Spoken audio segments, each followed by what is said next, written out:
अरिहंत सिद्ध सूरी उपाध्याय साधु सर्व अर्थ के प्रकाशी मांगलिक उपकारी हैं। तिन्ह को स्वरूप जान रागते भई जो भक्ति काय को नवाए स्तुति को जारी। धन्य धन्य तिन्हीं के काज सब आज भाई कर जोरी बार बार वंदना हमारी है। मंगल कल्याण सुख ऐसो हम चाहत हैं। हो मेरी ऐसी दशा जैसी तुम धारी है। हो मेरी ऐसी दशा जैसी तुम धारी है। मंगलमय मंगल करण वीत राग विज्ञान नमो ताहि जाते भई अरहंतादि महान। करि मंगल करि हो महान ग्रंथ करन को काज जाते मिले समाज सब पावे निज पद राज। इस भव तरु का मूल एक जानहु मिथ्या भाव ताको करि निर्मूल अब करिए मोक्ष उपाय। करिए मोक्ष उपाय। मोक्षा प्रकाशक में 7वां अधिकार अपना चल रहा है और इसमें व्यवहाराभासी का प्रकरण 4 प्रकार के व्यवहाराभासी बताए हैं। उन 4 प्रकार के व्यवहाराभासियों में से भी जो चौथे प्रकार के हैं धर्म बुद्धि से धर्म धारक व्यवहाराभासी, उनका प्रकरण चल रहा है कि धर्म बुद्धि से धर्म कर रहे हैं फिर भी उनके जीवन में क्या गलतियां रह जाती हैं, उसकी चर्चा यहाँ चल रही है। तो पहले तो देव भक्ति, गुरु भक्ति और शास्त्र भक्ति का अन्यथा रूप, देव गुरु शास्त्र के संबंध में विपरीतताएं बताई। इसके बाद में 7 तत्व का अन्यथा रूप, 7 तत्वों को किस तरह से विपरीत मानता है वो चर्चा यहाँ चल रही है। तो हमारी चर्चा संवर तत्व का अन्यथा रूप, काफी 10-12 दिन का गैप अपना हो गया, विषय ख्याल में है सबको। संवर तत्व का अन्यथा रूप ये प्रकरण अपना चल रहा है और इस संवर तत्व के अन्यथा रूप में जो संवर के कारण हैं, संवर के कारणों के में समझ लो उसमें विपरीतता उसको रहती है। ये जो संवर के कारण कहे गए हैं गुप्ति, समिति, धर्म, अनुप्रेक्षा, परिचय और चारित्र, तो वो ये तो है संवर के कारण, लेकिन उनको शुभ भाव रूप मानता है और जो शुभ भाव है वो तो आश्रव का कारण है। पर ये सभी जो संवर के कारण कहे, इनकी शुभ भाव रूप जो क्रियाएं हैं, बाहरी क्रियाएं हैं, उन्हीं को वो गुप्ति, समिति आदि मान लेता है। ये उसके संबंध में मूल में भूल रहती है। तो गुप्ति और समिति की चर्चा, धर्म की भी चर्चा, धर्म की पूरी हो गई थी अपनी चर्चा। धर्म लास्ट में चल रहा था अपना धर्म। हाँ, तो धर्म वाले प्रकरण को पढ़ के कुछ बात है तो ठीक है, फिर आगे बढ़ते हैं। पेज नंबर 228 की लास्ट लाइन। तथा बंधादि के भय से अथवा स्वर्ग मोक्ष की इच्छा से क्रोधादि नहीं करते, परंतु वहां क्रोधादि करने का अभिप्राय तो मिटा नहीं है। यानी ऐसा सब सारी दुनिया के जीव ही ऐसा करते हैं, मतलब ऐसा थोड़ा ना हर समय हर आदमी को गुस्सा कर देगा। बहुत जगह ऐसा होता है कि जहाँ हमें बात बुरी लगती है, लेकिन लोक लाज से, कभी किसी के प्रेशर में, अनेक कारणों से गुस्सा नहीं कर रहे हैं। तो गुस्सा नहीं कर रहे तो क्या गुस्सा नहीं करना चाहिए, या मैं गुस्सा नहीं कर सकता हूँ, या गुस्सा मेरा स्वभाव नहीं है, ऐसा अभिप्राय तो नहीं गया ना। क्रोध आदि करने का अभिप्राय, अभिप्राय में तो ये है कि मुझे क्रोध करना चाहिए, मैं क्रोध कर सकता हूँ, लेकिन नहीं कर रहा हूँ। क्रोध को बुरा जानकर ये क्रोध नहीं करने योग्य है, या मैं कर ही नहीं सकता हूँ, ये मेरा विभाग है, ऐसा वो क्रोध करने का अभिप्राय नहीं गया। जैसे कोई राजादि के भय से अथवा महंत पने के लोभ से पर स्त्री का सेवन नहीं करता, तो उसे त्यागी नहीं कहते, वैसे ही यह क्रोधादि का त्यागी नहीं है। जैसे दूसरे पाप नहीं कर रहे हैं, डर से, लोभ से, भय से, अथवा अनेक जो भी कारण हो, लाज शर्म से, सरकार के डर से, समाज के डर से, यदि और भी जो पाप हैं, सारे ही पाप, हिंसा, झूठ, चोरी, कुशील, परिग्रह, वो नहीं कर रहे हैं, तो इसका मतलब क्या उनके त्यागी हो गए? त्यागी नहीं कहते।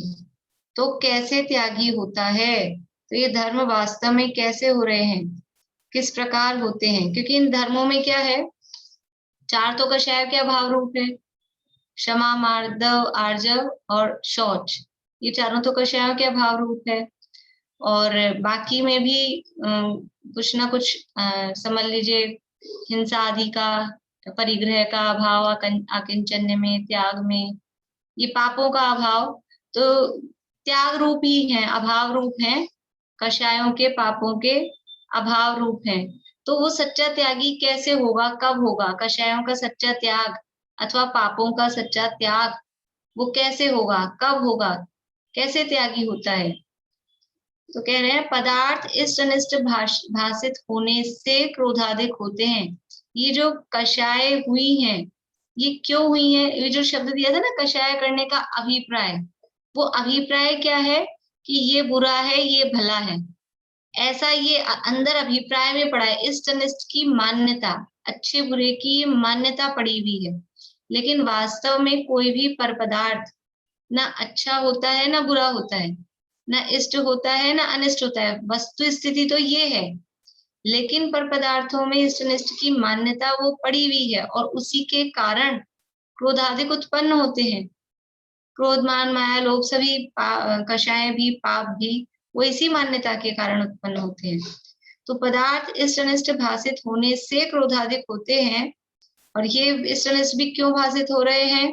कि वो मिथ्यात्व है, उल्टी मान्यता, वही पदार्थों को इष्ट अनिष्ट मानना। जब तत्व ज्ञान के अभ्यास से कोई इष्ट अनिष्ट भाषित न हो, तब स्वयं ही क्रोधाधिक उत्पन्न नहीं होते।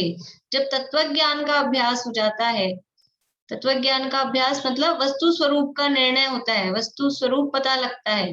वस्तु स्वरूप क्या है कि वस्तु तो पदार्थ है, कोई भी पदार्थ ना इष्ट है ना अनिष्ट है, पदार्थ कोई भी इष्ट अनिष्ट नहीं होता, ये तत्व ज्ञान है।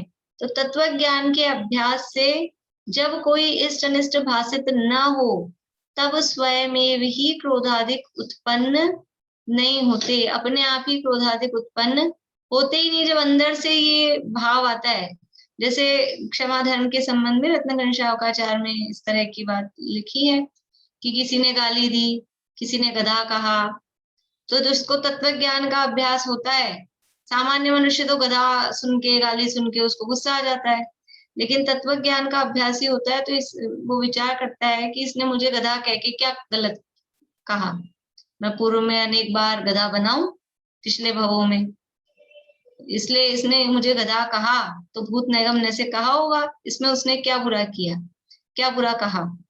तो इस तरह का विचार करते हैं तो वो क्रोध उत्पन्न ही नहीं होता है। ये तो अंदर वो मान्यता विपरीत पड़ी रहती है, उसके कारण क्रोध उत्पन्न होता है। तो तत्व ज्ञान के अभ्यास से जब कोई इष्ट अनिष्ट भाषित ना हो, तब स्वयं ही क्रोधादि उत्पन्न नहीं होते, तब सच्चा धर्म होता है। सच्चा धर्म कब होता है कि तत्व ज्ञान के अभ्यास से अब क्रोधादि उत्पन्न ही ना हो। किसी के डर से हम क्रोध दिखा नहीं रहे, उत्पन्न तो होता है अंदर लेकिन वो प्रकट नहीं कर रहे, तो वो धर्म नहीं है। ये क्या मान रहा है कि वो क्रोधादिक प्रकट नहीं हो रहे तो धर्म हो गया। लेकिन क्रोधादिक प्रकट तो एक इंद्रियों के कहाँ है? एक इंद्रिय, दो इंद्रिय, तीन इंद्रिय, इन जीवों के क्रोध दिखाई देता है, पेड़ गुस्सा करता हुआ दिखाई देता है, चींटी, कीड़ा मकोड़ा, मक्खी मच्छर ये गुस्सा करते हुए दिखाई देते हैं। क्रोधादिक तो इनके भी नहीं दिखाई देते हैं ऐसे जैसे हमारे दिखाई देते हैं। लेकिन क्या इनके क्रोधादि नहीं है? क्या कषायों से रहित हो गए हैं? कषायों से रहित तो माना नहीं जा सकता है, संसारी हैं तो कषाय तो है। तो क्रोधादिक दिखाई नहीं देना वो एक अलग बात है, और क्रोधादिक उत्पन्न ही ना होना है ही नहीं, वो एक अलग बात है। ये दोनों अलग अलग बातें हैं। तो तत्व ज्ञान के अभ्यास से वो क्रोधादिक उत्पन्न ही नहीं होते हैं। दिखाई नहीं दे रहा वो मैटर नहीं है, दिखाई नहीं दे रहा तो भी अंदर में तो है ही है। तो जब तत्व ज्ञान के अभ्यास से कोई इष्ट अनिष्ट भाषित न हो, तब स्वयं भी क्रोधादिक उत्पन्न नहीं होते, तब सच्चा धर्म होता है। समझ लो कोई बीमारी है, एक बीमारी तो ऐसी है, कैंसर है समझ लो, तो वो किसी ने चेकअप कराया और उसके प्रकट हो गया तो उसके तो दिख रहा है। और एक ऐसा है व्यक्ति की चेकअप वगैरह कराया नहीं लेकिन अंदर कैंसर है उसके, वो उसकी गांठ बनी हुई है, तो क्या उसके है नहीं? कि है तो सही, अब आपके बाहर दिख रहा है कि नहीं दिख रहा है कुछ सिम्टम्स, कुछ चीजें, जैसे कोरोना भी होता है तो कुछ के तो सिम्टम्स बाहर दिखते हैं तो एकदम ऐसा समझ में आता है, किसी के बिना सिम्टम के ऐसे ही कुछ भी नहीं हुआ था, हल्का फुल्का ऐसा खराश सी हो गया, तो इसका मतलब है नहीं क्या? बहुत बीमार हो गए कोई लोग और कोई सामान्य में निकल गए, लेकिन हुआ था कि नहीं हुआ था? कि है, दिखना नहीं दिखना वो एक अलग बात है। तो वास्तव में धर्म कब होगा?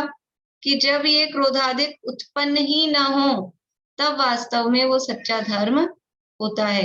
अंदर उत्पन्न हो गए फिर उनको दबा दिया, ये उसको दबाने को धर्म मानता है। बाहर प्रकट नहीं हो रहे, अंदर दबे हुए हैं, उसको धर्म मानता है, तो वास्तव में वो सच्चा धर्म नहीं है। अब है अनुप्रेक्षा, 229 पेज पे 229, अनुप्रेक्षा।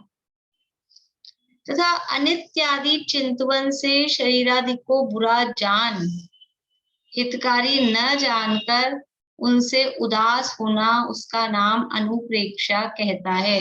अनुप्रेक्षाओं में, भावनाओं में क्या होता है कि वैराग्य परक चिंतन होता है, और वैराग्य परक चिंतन में उसमें क्या बताया जाता है कि ये शरीर कैसा है, ये तो हाड़ मांस का पिंजरा है और इसने हमको बंद कर रखा है, और ये स्त्री पुत्र ये सब क्या है, वो है ना, तन कारागृह है, वनिता बेड़ी, परिजन जन रखवारे।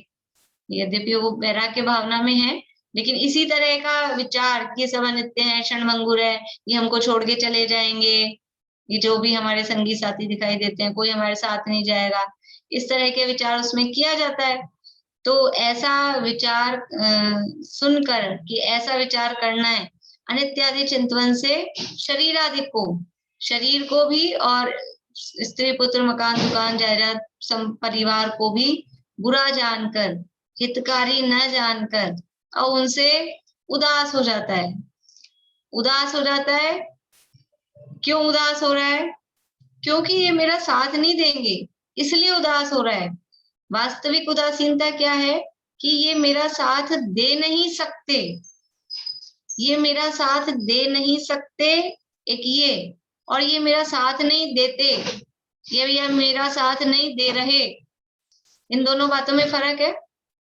ये मेरा साथ नहीं दे रहे, ये विचार करके तो अंदर खेद खिन्नता आती है, और ये मेरा साथ दे ही नहीं सकते, ये विचार, ये तत्व ज्ञान पूर्वक ये विचार होता है, और उसमें समता भाव उत्पन्न होता है, उसमें दुख कष्ट खेद खिन्नता नहीं होती है।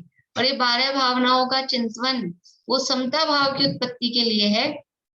इन चिंतत सम सुख जागे, समता भाव उत्पन्न होना चाहिए था, और अब इसको क्या उत्पन्न हो रहा है कि इसको तो ये वैराग्य परक है, तो ये इस तरह की उदासीनता, द्वेष रूप उदासीनता को वैराग्य मानता है, द्वेष रूप उदासीनता को वैराग्य मानता है, और समझ रहा है कि मेरे अनुप्रेक्षाएं प्रकट हो गई, अनुप्रेक्षाओं का चिंतन हो रहा है। तो अनित्य आदि चिंतन से शरीर आदि को बुरा जान रहा है, यानी द्वेष हो रहा है, बुरा जान हितकारी न जानकर उनसे उदास होना। अभी क्यों उदास हो गए किसी से, कि किसी की ये समझ ली ये हमारे साथ नहीं दे रहे हैं, ये हमको धोखा दे रहे हैं, ऐसा जानकर, और अब उनसे ऐसा होता है ना बहुत बार कि अब उनसे बोलचाल बंद हो गई अपनी, क्योंकि ये हमने देख लिया ये तो हमारे उल्टे चलते हैं, हमसे विपरीत है। तो वो द्वेष रूप उदासीनता होती है, वो सच्चा वैराग्य नहीं है।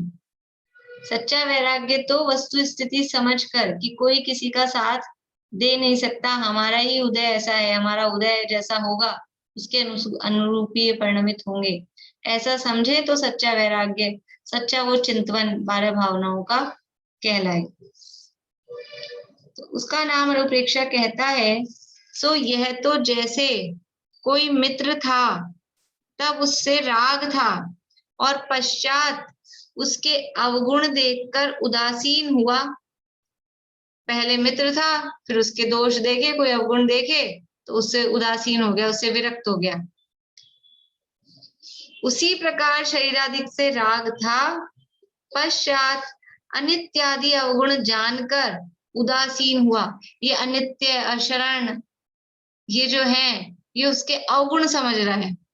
ये अवगुण है क्या, संयोगों के पर्यायों का अनित्य होना, अशरण होना, ये उन संयोग और पर्यायों का अवगुण है, ये उनका स्वरूप है। स्वरूप को अवगुण नहीं कहा जा सकता। समझ लीजिए मल है, विष्टा है, तो दुर्गंधी उनका स्वरूप है, उसको अवगुण कहेंगे, बल्कि वही उसका गुण है, वो गुण ही है। अवगुण क्या है कि जो जैसा है वैसा ही उसका कहना, वो उसका स्वरूप है। यदि स्वरूप जानकर उदासीन होता है तो सच्ची उदासीनता है। और ये तो इसमें तो ऐसे ऐसे दोष हैं, इसके ऐसे दोष जानकर फिर उनसे उदासीन हो रहा है, दूर हट रहा है, तो ये वास्तव में द्वेष रूप उदासीनता है। यह द्वेष करना नहीं सिखा रहे 12 भावनाओं में, द्वेष करना नहीं सिखा रहे। राग और द्वेष दोनों का अभाव हो तब सच्ची उदासीनता, सच्चा वैराग्य, सच्ची समता। समता का मतलब क्या है, समता भाव उत्पन्न हो उसका मतलब क्या है कि अरे मित्र महल मसान कंचन कांच निंदन तुतिकरण अर्घावतारण असी प्रहारण में सदा समता धरण। ये कि आज अभी दिन में पढ़ी थी ना अपन ने, सुख दुख बैरी बंधु वर्ग में कांच कनक में समता हो, वन उपवन प्रासाद कुटी में नहीं खेद नहीं ममता हो। खेद यानी वो द्वेष, और ममता यानी राग, राग द्वेष नहीं हो। तो यहाँ 12 भावनाओं के चिंतन से राग द्वेष यदि उत्पन्न हो रहे हैं तो वास्तव में वो 12 भावनाओं का चिंतन है ही नहीं, क्योंकि 12 भावनाओं के चिंतन का प्रयोजन राग द्वेष उत्पन्न कराना नहीं है, अपितु राग द्वेष से रहित वीतराग भाव उत्पन्न होना, वो 12 भावनाओं के चिंतन का फल कहें, प्रयोजन कहें, उद्देश्य कहें, वो है। तो जैसे कोई मित्र था तब उससे राग था, और पश्चात उसके अवगुण देखकर उदासीन हुआ, उसी प्रकार शरीरादिक से राग था, पश्चात अनित्यादि अवगुण अवलोक कर मतलब देखकर जानकर उदासीन हुआ। परंतु ऐसी उदासीनता तो द्वेष रूप है। ये जो उदासीनता है ये तो द्वेष रूप है। अपना और शरीर आदि का जहां जैसा स्वभाव है वैसा पहचान कर, भ्रम को मिटाकर, भला जानकर राग नहीं करना और बुरा जानकर द्वेष नहीं करना।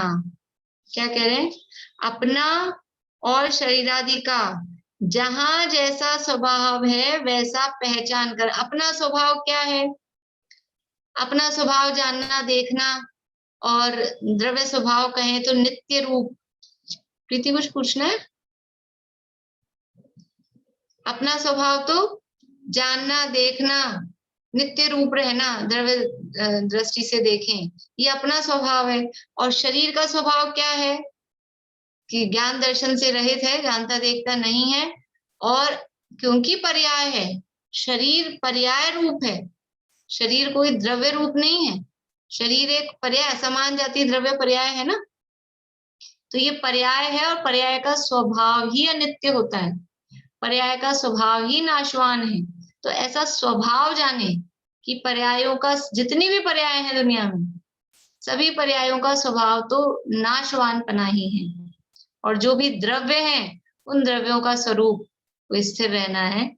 तो ऐसा अपना और शरीर आदि का जहां जैसा स्वभाव है वैसा पहचान कर, भ्रम को मिटाकर, ये जो भ्रम हो रखा था, क्या भ्रम हो रखा था कि शरीर को ही अपना मान रखा था, कि शरीर को स्थिर मान रखा था, स्थायी मान रखा था, पर्यायों को टिकाने का जो प्रयास कर रखा था, पर्याय स्थिर है ऐसा मान रहा था, या फिर उनके साथ अपन भी खुद भी नाशवान है, अपन भी खत्म हो जाएंगे, इस तरह की मान्यताएं चलती है दुनिया में। चारवाक मत है, वैसा कहता है खाओ पियो और मौज करो, ऋण लेकर भी घी पियो, परभव तो होता नहीं है, बस खत्म, भस्मीभूत से देहस्य, ये देह को ही जीव मान के ये खत्म हुआ, अपन भी खत्म, फिर क्या करना। तो जैसे पर्याय नष्ट हुई तो मैं नष्ट हो गया, अपन या तो खुद को भी अनित्य मान रहा है, या फिर कोई है जो शरीर को भी नित्य मानता है, पर्यायों को भी नित्य मानता है, इस तरह का ये भ्रम है। तो भ्रम को मिटाकर, ये भला जानकर राग नहीं करना, ये कॉमा होना नहीं चाहिए बीच में, उससे कंफ्यूजन सा हो जाता है। भ्रम को मिटाकर भला जानकर राग नहीं करना, और बुरा जानकर द्वेष नहीं करना। आगे उसमें है भी नहीं बुरा जानकर, इसमें इस कॉमा को हटा दीजिए। तो जैसा जिसका स्वभाव है वैसा पहचाना और भ्रम मिटा, तो ये भला है, भला जानकर राग नहीं करना किसी से, और ये बुरा है, इसको बुरा जानकर उससे द्वेष नहीं करना, पर्यायों से द्वेष नहीं करना। क्यों? क्योंकि पर्यायों का स्वभाव ही ऐसा है, अनित्य, उससे द्वेष नहीं करना है, वो बस पर्याय का स्वभाव जानकर उसका लक्ष्य नहीं करना है, क्योंकि इसका स्वभाव ही ऐसा है।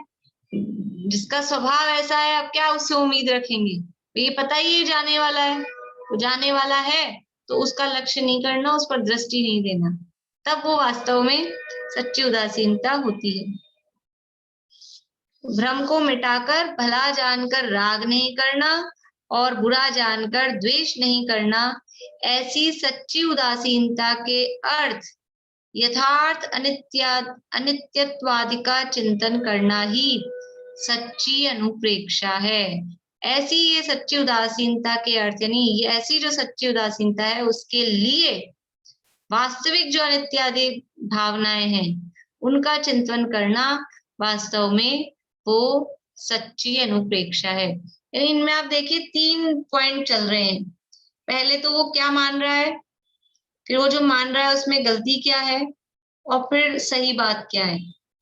पूरी आप देखोगे ना, जितने भी यथार्थ श्रद्धान की वाली बात है, मुख्य रूप से सबसे पहले उसकी मान्यता बताएंगे, उसकी मान्यता क्या है, फिर उस मान्यता में वो मान्यता गलत क्यों है, और फिर सच्ची बात क्या है।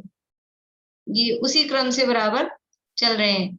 ये पाठ है ना, उसमें तत्वज्ञान पाठमाला में है शायद, तत्वज्ञान वितय ज्ञान में तो वो वाला है, 6 डाला वाला, तत्वज्ञान पाठमाला में ये पाठ दिया, ऐसे कैसे शब्द पूरे दिए हैं। और ये पाठमालाएं अच्छे से पढ़ लेनी चाहिए, मतलब हमारी तो चलती थी एक साल में एक बुक पूरी होती थी, और बाल बोध तो हमने कोई पूरे साल भर तक बाल बोध पढ़ी, जो हमारे सर बदलते रहते थे, जो आता था वो बाल बोध पढ़ाता था, तो रट गई पूरी। लेकिन अब समझ में आता है उसका फायदा बहुत हुआ, उस समय तो लगता था जो आता है वो यही पढ़ा रहा है, जो आ रहा है वो यही पढ़ा रहा है, लेकिन वो ये रट जानी चाहिए, ये शब्द ऐसे रटे हुए हैं अभी भी, क्योंकि ये चीजें बेसिक हैं वास्तव में, जो पाठमालाएं बनाई है ना दादा ने, ये बेसिक हैं। अब शास्त्रों को पढ़ने में दिक्कत नहीं होती, वो बेसिक समझ में आ जाए ना चीज। तो ये अनुप्रेक्षा के संबंध में ये सच्चा चिंतन है कि अनुप्रेक्षा यानी 12 भावनाओं का चिंतन, क्योंकि ये 12 भावनाओं का चिंतन वो वैराग्य की उत्पत्ति के लिए है, वो समता भाव की, वैराग्य मतलब समता भाव की उत्पत्ति के लिए है। अभी तेरे समता उत्पन्न हो रही है कि नहीं हो रही है, तू चेक कर। अब उसकी समता तो उत्पन्न हो नहीं रही, उसके तो राग द्वेष, द्वेष उत्पन्न हुआ, राग भी नहीं हुआ, द्वेष उत्पन्न हो रहा है।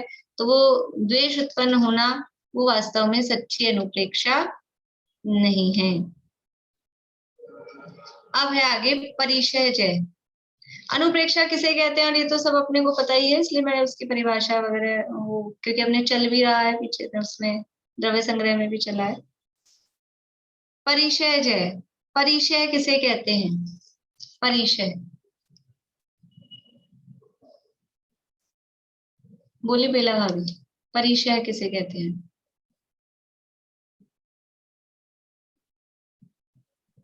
जो प्राकृतिक अनुकूलताएं हैं उनको सहज भाव से न सहन करना परिचय है।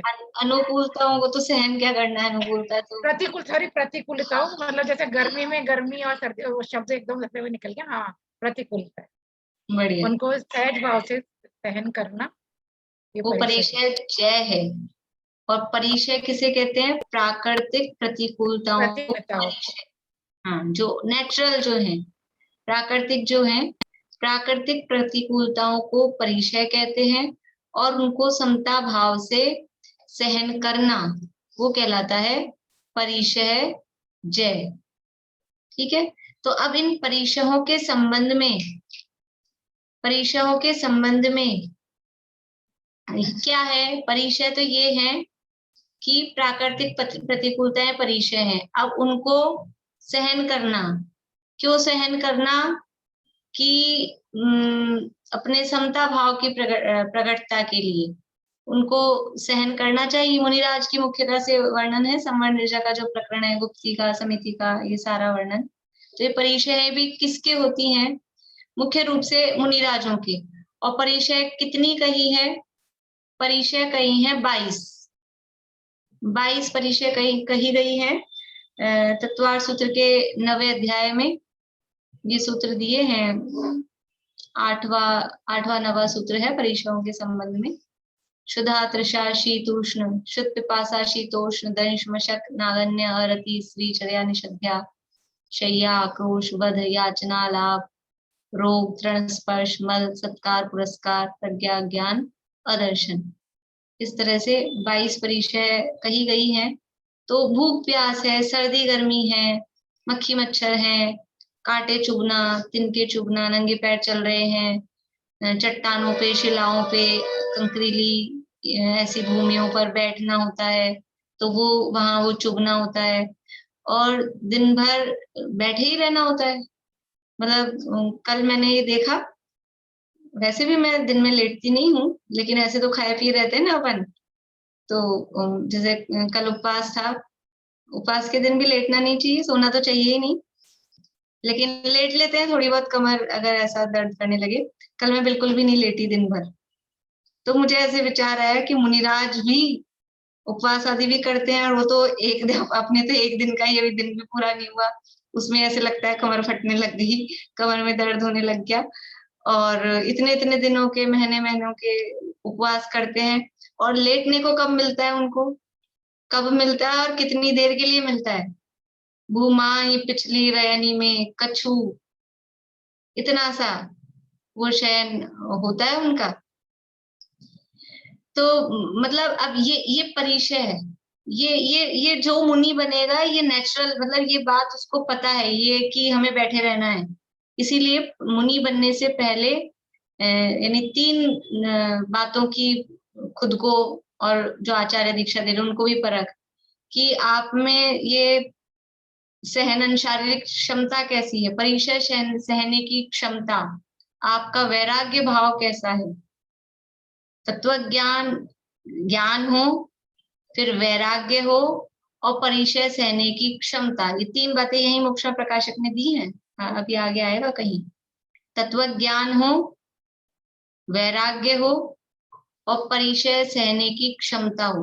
क्योंकि परिचय तो सहन करने में, जरा सी ठंडी हवा चले और छींके आने लग जाए और नाक बहने लग जाए, अब ऐसा कोई कैसे मुनि बने? इतना कमजोर शरीर हो, अब वो नाक बहने लग गई, फिर वहां कहाँ से तो रुमाल लाएंगे, कहाँ बार बार में नाक साफ करेंगे, नग्न दिगंबर रहना है, सर्दी भी पड़ेगी, गर्मी में भी लग जाती है जुकाम, लू से लग जाती है जुकाम। तो ये परिचय, इतनी बॉडी में कैपेसिटी होनी चाहिए, जिसके शरीर इतना कमजोर है, जिससे 4 कदम चला नहीं जा रहा है, पैरों में तकलीफ है, पैदल चलना पड़ेगा। नंगे पांव चल के देखें तो 4 कदम चले, जरा सा धूप में चल लिए, पैरों में छाले पड़ गए। यद्यपि सुकुमार जैसे भी मुनिराज बने हैं कि जिन्होंने कभी जमीन पे पैर नहीं रखा और वो मुनि बन गए। तो जब वो मुनि बन गए तो वो नग्न यानी नंगे पांव विहार कर रहे थे, तब तो उनके पैरों में खून आ गए, और वो जहां से चल के जा रहे थे वो खून के निशान, हाँ वो खून हुआ पैरों में, तब तो उसको सूंघती सूंघती वो स्यालनी और वो आ गए कि खून किसका है, ऐसा। तो वो तो महापुरुषों की बात अलग है, पर अपने जैसे में जरा से में यूं हो जाए तो थोड़ा सा, इसीलिए ये अभ्यास, कभी कभी जिंदगी में 2 टाइम का नियम नहीं लिया हो, एक आसन छोड़ो, बार बार में खाते हैं और फिर तुरंत ऐसा मुनि बन जाए, वहां तो आहार मिले ना मिले, उस तरह की स्थिति हो। और एक दिन का उपवास किया तो पता लगा सुबह उठते ही चक्कर आ रहे हैं, कि वॉमिटिंग हो रही है, पित्त पड़ गए हैं। एक तो अंदर से विल पावर भी होती है, गृहस्थी में रहते हैं तो उतनी वो भी नहीं, खुद की विल पावर भी हो और शारीरिक बल भी उतना हो। इसीलिए मोक्ष जाने के वो वज्र शब नाराज सहनन, शारीरिक बल, यद्यपि वो सहनन मोक्ष नहीं दिलाता है, लेकिन निमित्त नैमित्तिक संबंध ऐसा है कि वो उतना शारीरिक बल भी होना चाहिए। ये ध्यान करेंगे, अब सीधी कमर बैठा नहीं रहा जा रहा है, तो ध्यान कैसे होगा? सिरहाना लगाने को चाहिए, टेका लगाने को चाहिए, ये सारी बाहरी जो चीजें हैं ना, तो ये सब भी बराबर चाहिए। तो परिचय जय किसे मानता है वो? ये परिचय, पहले परिचयों का ज्ञान हो हमें, क्षुधा तृषा शीत उष्ण दंश मशक। मुनि बनेंगे तो वहां जंगल में ऑल आउट लेके जा सकते हैं कि नहीं साथ में, कि ऑल आउट तो यहाँ भी नहीं लगानी चाहिए, लेकिन मच्छरदानी ले जाएंगे मुनिराज, वो तो कुछ मिलेगा नहीं। और जंगल में मच्छर, जंगल में तो नहीं होते होंगे मच्छर, यहाँ शहरों में होते होंगे। जंगल में तो बहुत ज्यादा, अभी अपने क्षेत्रों पे जहाँ चले जाते हैं, जंगल ऐसी जगह होती है ना, खुला एरिया होता है कितने, और अपने घरों के मच्छरों से बहुत बड़े बड़े साइज वाले मच्छर होते हैं, बड़े बड़े डंक वाले ऐसे।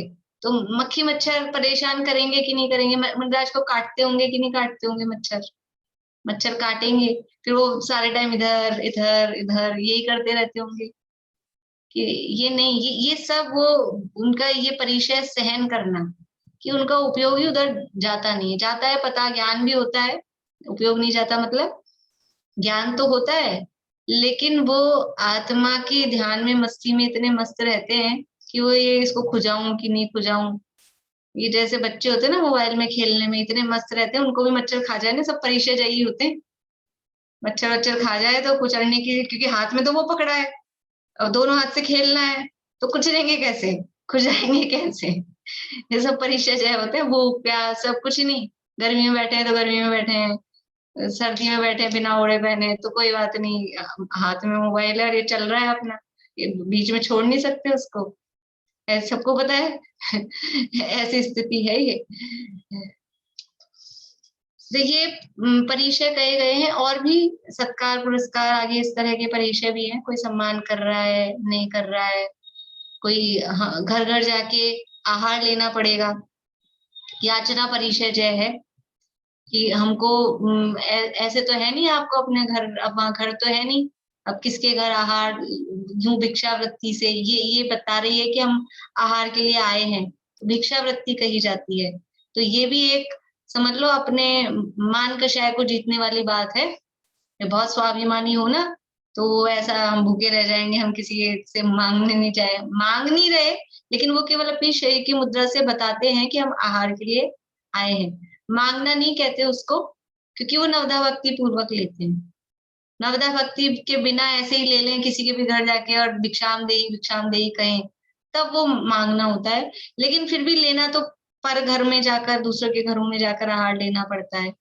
तो ये सारी चीजें हैं। स्त्री परिचय है कि वो जंगल में रहेंगे और समझ लो और भी कहीं रहेंगे, स्त्रियां गुजरेंगी वहां से, अपने हाव भाव दिखाएंगी, तो भी उनको काम विकार उत्पन्न न हो, उनका चित्त चलायमान न हो, ऐसा ये स्त्री परिचय, परिचय कहा स्त्री को। तो इस तरह से ये परिचय हैं। अब ये क्या स्वरूप समझ रहा है परिचयों का? शुद्धाधिक होने पर उनके नाश का उपाय नहीं करना, उसे परिचय सहना कहता है।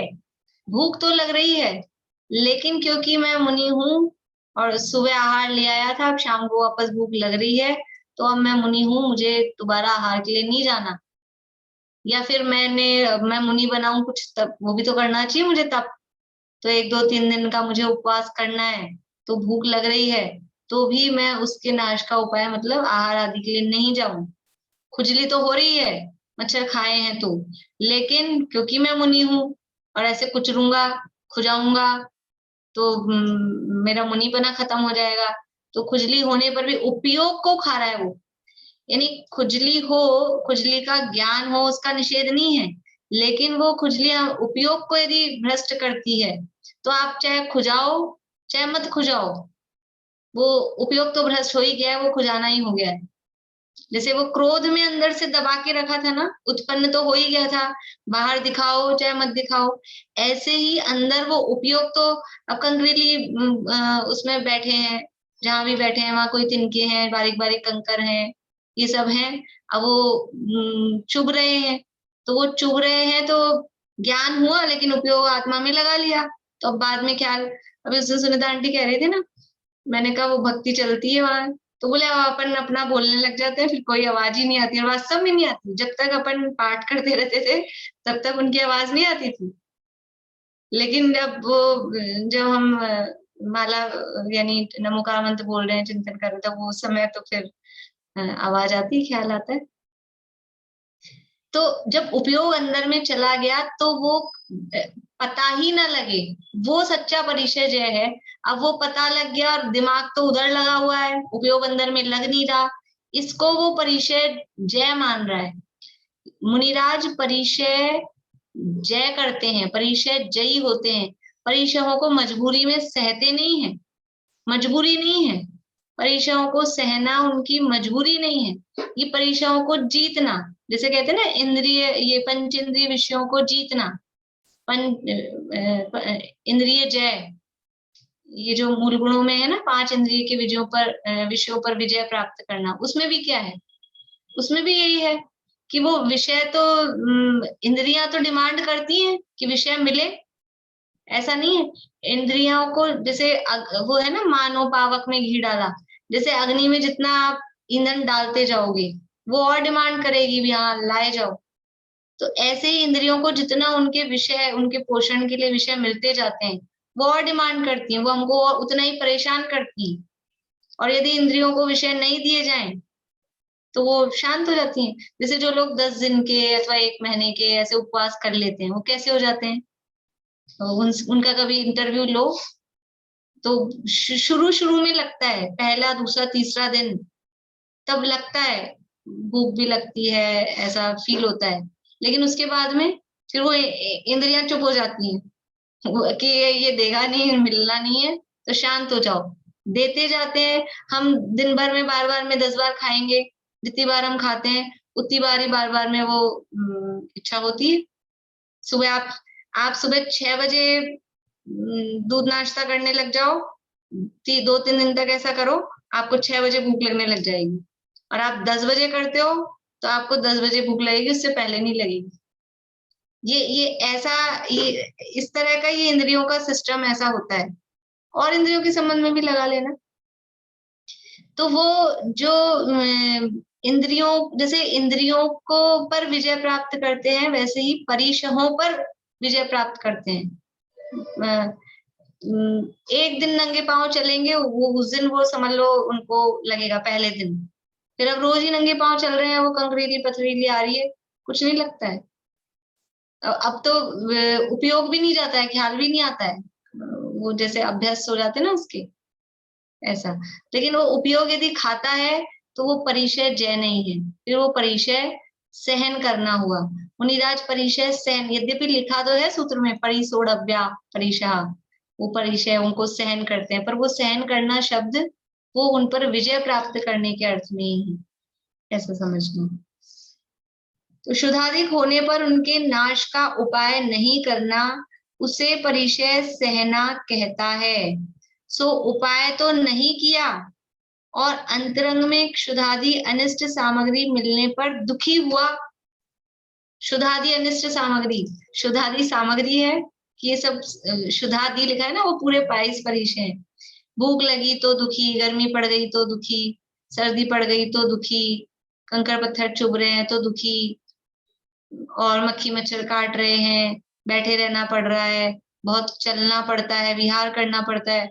गाड़ी घोड़े थोड़ी ना होते हैं, पैदल ही विहार करना पड़ता है, तो थकान भी होती है, ये सब होते हैं, सारे काम होते हैं, तभी तो वैयावृत्ति वगैरह का ये सब प्रावधान है। मुनिराज का क्या था कि मुनि बन गए, इनको थकान नहीं होगी, ऐसा थोड़ी ना, वही मनुष्य का शरीर है, थकान उनको भी होती है, लेकिन उस थकान को वो जो आत्मा का ध्यान करते हैं, उपयोग आत्मा में जाता है, तो सारी थकान दूर हो जाती है।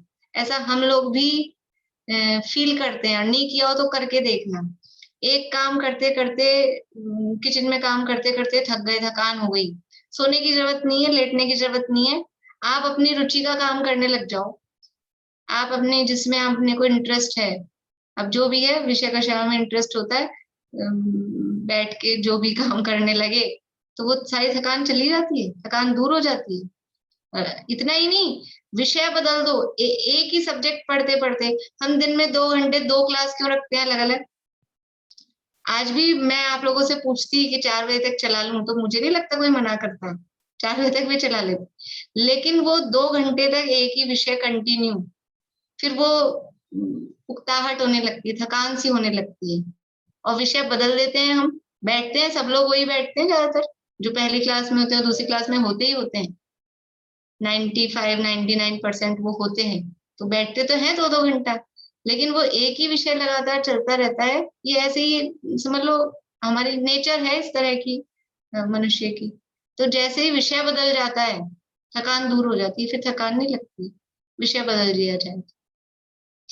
आप स्वाध्याय कर रहे हो, द्रव्यान योग पढ़ते पढ़ते बहुत देर हो गई, विषय बदल दो, प्रथमान योग पढ़ने लग जाओ, कर्णान योग पढ़ने लग जाओ, तो कोई थकान समय का पता भी नहीं लगेगा, मतलब ऐसा चेंज करके करें तो ऐसे ही यहाँ पर ये कह रहे हैं कि उपाय तो नहीं किया और अंतरंग में शुद्धादि अनिष्ट सामग्री मिलने पर दुखी हुआ, रति आदि का कारण मिलने पर सुखी हुआ।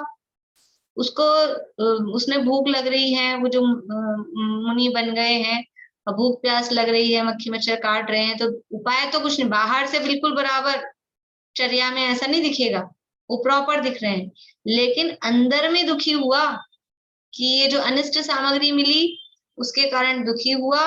और यदि कोई अच्छी अनुकूलता की सामग्री मिल जाती है, अच्छी गर्मी के दिनों में ठंडी हवा चल गई, अथवा अच्छा अपने योग्य अनुकूल आहार मिल गया, ऐसा कुछ भी जो भी परिस्थितियां हुई, बैठने की जगह 2 दिन से जहाँ बैठ रहे थे वो सब कंक्रीटली ऐसी मिल रही थी, अब जो जगह मिली आज वो बढ़िया प्लेन ऐसा मिली, तो वो अनुकूलता जैसी जगह चीजें मिलने पर सुखी हुआ, तो वे सुख दुख रूप परिणाम है, वही आर्त रौद ध्यान है। क्योंकि वो जो दुख रूप प्रतिकूल परिस्थितियां मिली उसमें दुखी हुआ, वो आर्त ध्यान है, और अनुकूल परिस्थितियां मिली उसमें अंदर प्रसन्न हुआ, तो अनुकूलता में प्रसन्नता, इसका नाम रौद्र ध्यान, और प्रतिकूलता में दुखी होना, इसका नाम आर्त ध्यान। यद्यपि रौद्र ध्यान की परिभाषा हम पापों में आनंद मानना ऐसी करते हैं, लेकिन उसका व्यापक रूप देखा जाए तो अनुकूलताओं में प्रसन्न होना, इसका नाम प्रसन्नता आ रही है ना, प्रसन्नता आत्माश्रित है तब तो वो सही है, और आत्मा के अलावा बाहर की परिस्थितियों में अनुकूलताएं मानकर वो प्रसन्नता आ रही है, तो वो सब रौद्र ध्यान की ही कैटेगरी में है।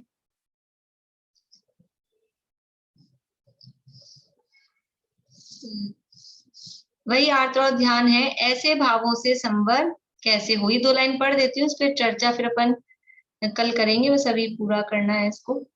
इसलिए दुख का कारण मिलने पर दुखी ना हो और सुख का कारण मिलने पर सुखी ना हो, ज्ञेय रूप से उनका जानने वाला ही रहे, वही सच्चा परिचय सहन है। यानी उसकी भूल बताई, वो क्या गलती कर रहा है, उसकी मान्यता बताई, फिर उसकी भूल बताई, और सच्ची बात क्या है वो यहाँ पर बताया है। इस अंतिम लाइन पे थोड़ी चर्चा अपन कल और करेंगे, अभी यहीं पूरा करते हैं। कल नहीं करेंगे, कल छुट्टी रखेंगे, कल निकल गया, परसों रखेंगे क्लास। कल थोड़ा वो रहेगा ना क्षमावणी का फिर कार्यक्रम, परसों रखेंगे क्लास। कल तीनों क्लास की छुट्टी है, और परसों अपनी शाम की तो रहेगी, दोपहर के लिए मना किया है सबने, तो शाम की तो अपन रखेंगे, फिर जिसको दिक्कत होगी वो नहीं आएगा, जैसे भी होगी।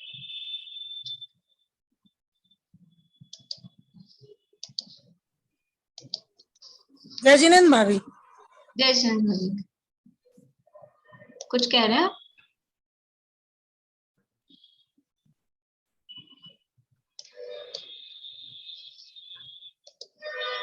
भाभी कुछ बोलना है आपको? नहीं भाभी, बस उत्तम क्षमा आपको। हाँ, अभी वैसे जिन्होंने, कल वहां पे कार्यक्रम है स्मारक में, हाँ बापू नगर समाज का है कल सुबह। हाँ हाँ हाँ, हाँ।